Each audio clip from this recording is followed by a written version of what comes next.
Hello guys, আসসালামু আলাইকুম। Welcome to momo family blog. তো আজকে আরেকটি রেসিপি নিয়ে হাজির হলাম। আজকে দেখাবো চিকেন স্প্রিং রোলের রেসিপি। তো একই ভিডিওতে দেখিয়ে দিব কিভাবে রোলের শীট তৈরি করতে হয়, ফ্রোজেন করে রাখতে হয় এবং কিভাবে রোলটি তৈরি করতে হয়। তো প্রথমে এই যে কড়াইয়ের মধ্যে এখানে 3 টুকরো মাংস নিয়ে নিয়েছি। এখন এটাতে পরিমাণ মতো লবণ এবং পরিমাণ মতো হলুদ দিয়ে এটিকে ভালোভাবে সিদ্ধ করে নিব।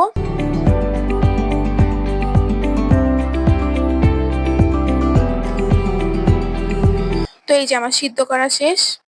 এখন রোলের শীট তৈরি করার জন্য এখন একটি ব্যাটার তৈরি করে নিচ্ছি। এখন প্রথমে একটি হাঁড়ির মধ্যে 1 কেজি ময়দা দিয়ে দিচ্ছি। 1 কেজি ময়দা দেওয়ার পরে এরপরে পরিমাণ মতো লবণ দিয়ে দিচ্ছি। এটা একটা স্মুথি ব্যাটার তৈরি করতে হবে। এখন অল্প অল্প পানি দিয়ে একটি সুন্দর স্মুথি ব্যাটার তৈরি করে নিব।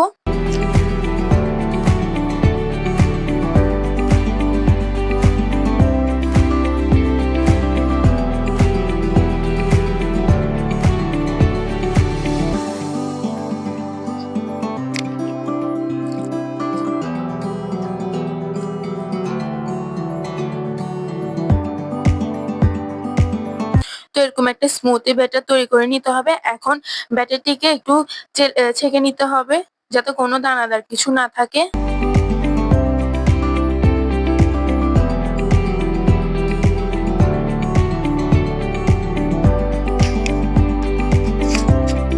তো ব্যাটারটি ছেঁকে নেওয়ার পরে এখন এটির মধ্যে দিয়ে দেব 3টি ডিম। ডিম দেওয়ার কারণে শীটটি অনেক সফট হবে এবং এটি রোল বানানোর পরে এটি ফেটে যাওয়ার কোনো ভয় থাকবে না। তো ডিম 3টি দিয়ে এখন ভালোভাবে এটির সাথে মিক্স করে নিতে হবে।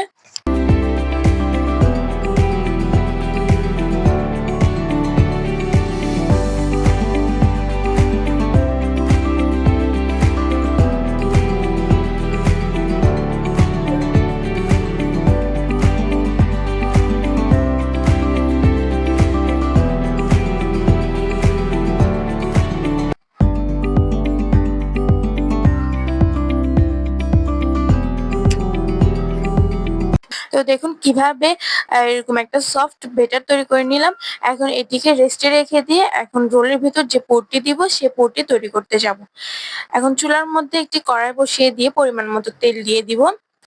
তেলটি গরম হয়ে গেলে এখন দিয়ে দিব বেশ কিছু পরিমাণ পেঁয়াজ কুচি এবং কাঁচামরিচ কুচি দিয়ে ভালোভাবে একটু নেড়েচেড়ে নিব। হালকা ভেজে নিব, বেশি ভেজে নেওয়ার দরকার নাই।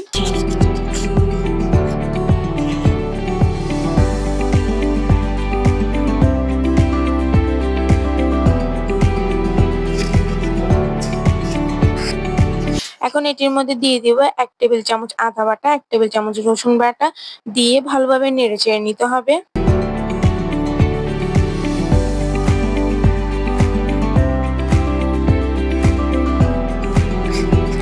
এখন এটার মধ্যে দিয়ে দিব 1 টেবিল চামচের মতো হলুদের গুঁড়া, 1/2 টেবিল চামচের মতো ধনিয়া গুঁড়া দিয়ে একটু নেড়েচেড়ে নিব। সামান্য পানি দিয়ে একটু ভালোভাবে নেড়েচেড়ে নিব যাতে মশলাটা পুড়ে না যায়। এখন দিয়ে দিব 1/2 টেবিল চামচের মতো জিরা গুঁড়া, 1/2 টেবিল চামচের মতো গরম মশলা গুঁড়া, fish sauce, soya sauce, tomato ketchup 2 table চামচ দিয়ে ভালোভাবে নেড়েচেড়ে নিতে হবে।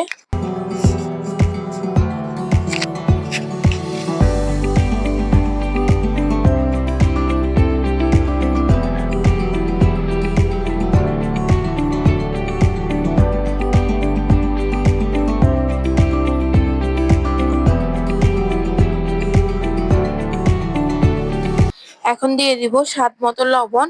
লবণটা একটু দেখে শুনে দিতে হবে যেহেতু সয়া সস ও টমেটো সসে লবণ থাকে, তো লবণের পরিমাণটা একটু কম দিতে হবে। দিয়ে ভালোভাবে নেড়েচেড়ে নিতে হবে। এখন সিদ্ধ কুচি করে রাখা মাংসগুলো দিয়ে দিতে হবে, দিয়ে মশলার সাথে ভালোভাবে মিক্স করে নিতে হবে।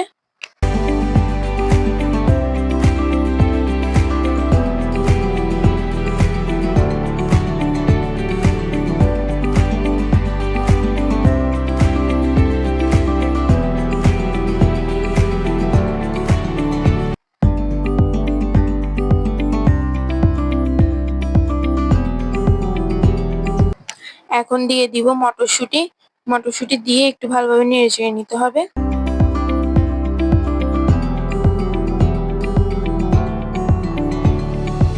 এরপরে দিয়ে দিব গ্রেট করে রাখা গাজর। গাজরগুলো দিয়ে আরো ভালোভাবে নেড়েচেড়ে নিতে হবে।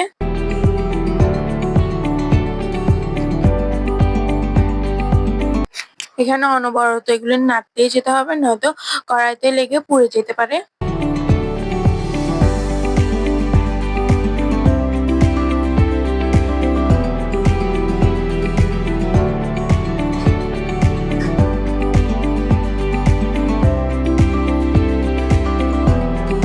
তো এখন একটু ঝালের জন্য 1 টেবিল চামচের মতো সাদা গোলমরিচের গুঁড়া দিয়ে দিচ্ছি। যেহেতু এখানে কোনো লাল মরিচের গুঁড়া ব্যবহার করা হয় না, তাই জন্য এখানে 1 টেবিল চামচের মতো গোলমরিচের গুঁড়া ব্যবহার করেছি। এখন এটা দিয়ে ভালোভাবে নেড়েচেড়ে নিতে হবে। তো এখন একটি বাটির মধ্যে সামান্য পরিমাণ পানি নিয়ে 2 টেবিল চামচ কর্নফ্লাওয়ার দিয়ে এইটা একটা পাতলা মিশ্রণ তৈরি করে নিতে হবে। এটি পুরের মধ্যে দিলে একটা স্টিকি ভাব আসবে।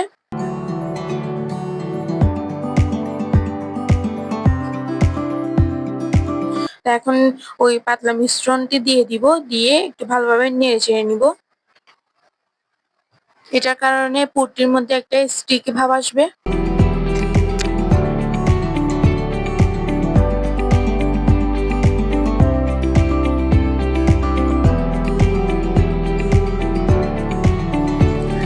এখন উপর থেকে ধনিয়া পাতা ছড়িয়ে দিব, দিয়ে আর একটু নেড়েচেড়ে নামিয়ে ফেলবো।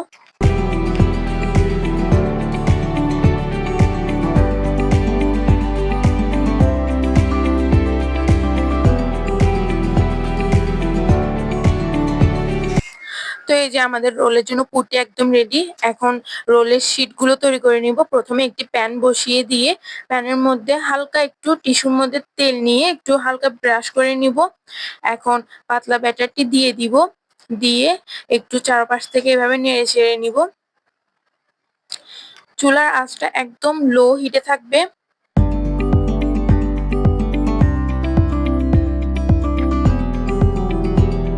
তো এই যে এভাবে চারপাশে ছড়িয়ে দিয়ে কিছুক্ষণের জন্য রেখে দিব।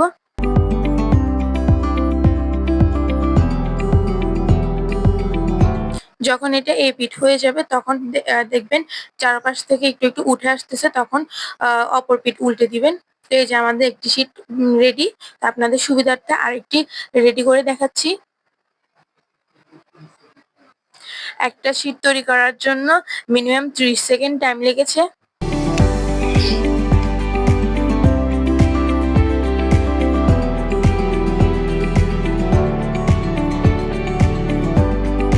তো দেখুন আমাদের শীটটি কতটা পরিমাণে সফট হয়েছে।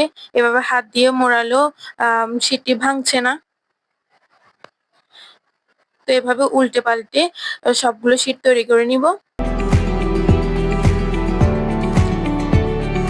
তো এই যে এখানে আমাদের সবগুলো শীট তৈরি করা শেষ। এখানে 1 কেজি ময়দা দিয়ে আমাদের 37টা শীট হয়েছিল। দেখতে পাচ্ছেন আমার শীটগুলো কত পরিমাণে সফট হয়েছে। এভাবে হাত দিয়ে মোড়ালেও ভাঙছে না। তো এভাবে সবগুলো শীট তৈরি করে নিতে হবে। আপনারাও যদি সেম প্রসেসে করেন তাহলে আপনাদের গুলাও ফাটবে না শীট। তো এখন একটি রোল তৈরি করে দেখাবো। প্রথমে একটি শীট নিয়ে নিয়েছি, এরপর হচ্ছে পুর দিয়ে দিয়েছি। তো আপনারা যতটুকু দিতে চান ততটুকুই দিবেন। তো এরপর 2 সাইড থেকে এভাবে মুড়ে দিবেন। দেওয়ার পরে ময়দা দিয়ে একটি আঠালো জিনিস তৈরি করে নিয়েছি। ময়দা আর পানি দিয়ে ওটি 2 সাইডে লাগিয়ে দিব। 2 সাইডে লাগানোর পরে এরপর হচ্ছে নিচের থেকে হালকা করে আলতো হাতে রোল করে নিতে হবে। এভাবে আলতো হাতে রোল করে নিতে হবে। উপর দিকে ওই স্টিকিটা দিয়ে দিতে হবে যাতে মুখটা ছুটে না যায়। এটি না দিলে ভাজার সময় ছুটে যাবে বা এমনিও ছুটে যাবে। তো এভাবে উপর দিক দিয়ে এটিকে হচ্ছে ভালোভাবে রোল করে নিতে হবে। হাত দিয়ে একটু ভালোভাবে লাগিয়ে দিতে হবে।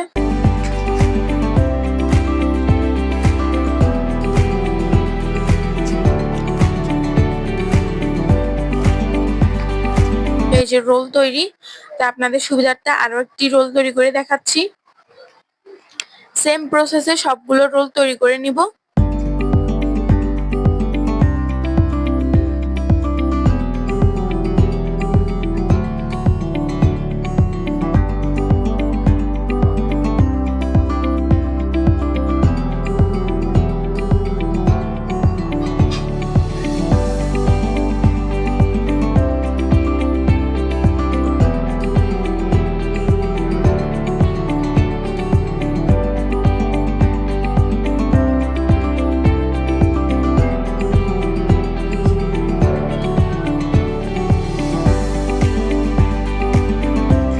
এই যে আরো একটি রোল তৈরি, এভাবে সবগুলো রোল তৈরি করে নিব। এখন একটি ব্যাটারের মধ্যে একটি রোলগুলোকে চুবিয়ে নিব। বেঁচে যাওয়া ব্যাটারটির মধ্যে 2টি ডিম দিয়ে দিব। দিয়ে ভালোভাবে নেড়েচেড়ে এটি এরকম একটা ব্যাটার তৈরি করে নিব। তারপর হচ্ছে ব্যাটারটির থেকে উঠিয়ে ব্রেড ক্রামের মধ্যে ভালোভাবে মুড়ে দিব।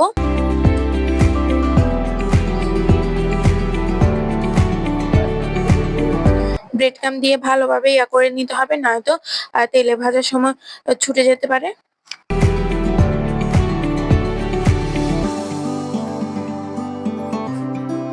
ব্রেড ক্রামটি এভাবে চেপে চেপে দিতে হবে।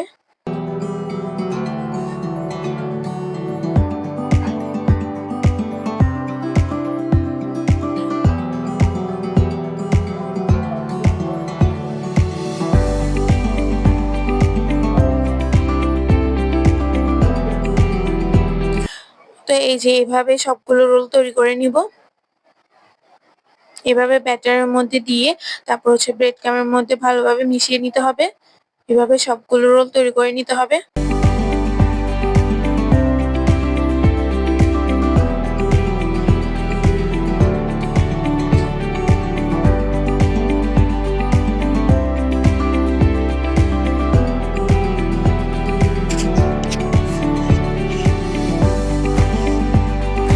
তো সেম প্রসেসে এইভাবে সবগুলো রোল তৈরি করে নিতে হবে। তো এই যে আমাদের সবগুলো রোল রেডি করা শেষ। এখন একটি ট্রেতে নিয়ে সবগুলো রোল ফ্রিজে রেখে দিব। একটু 2 ঘন্টার জন্য একটু রেখে দিব, যাতে এগুলো একটু শক্ত হয়ে যায়।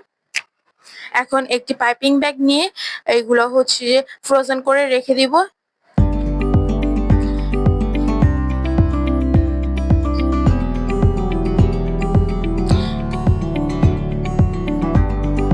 এই যে এভাবে পাইপিং ব্যাগ নিয়ে তারপর হচ্ছে পাইপিং ব্যাগটা মুড়ে দিতে হবে। সবগুলো রোলই এভাবে করে নিয়ে এরপর হচ্ছে ফ্রোজেন করে রাখতে হবে। এভাবে ফ্রোজেন করে আপনারা 3 থেকে 4 মাস পর্যন্ত সংরক্ষণ করতে পারবেন। তো এখন এখানে কিছু রোল নিয়েছি, আপনাদেরকে ভেজে দেখাবো। তো প্রথমে তেলটিকে গরম করে রোলগুলো দিয়ে দিচ্ছি।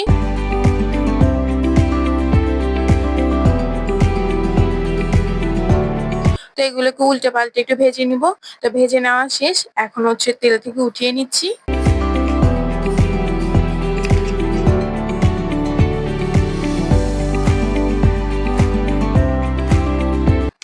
তো আমাদের চিকেন স্প্রিং রোল একদমই রেডি। তো ভিডিওটি কেমন লেগেছে অবশ্যই কমেন্ট করে জানাবেন। গত 2 দিন আগে সবজির রোলের রেসিপি আপলোড দিয়েছি, যারা দেখেননি তারা দেখে নিতে পারেন। আজকের ভিডিওটি এ পর্যন্তই। টাটা, আল্লাহ হাফেজ।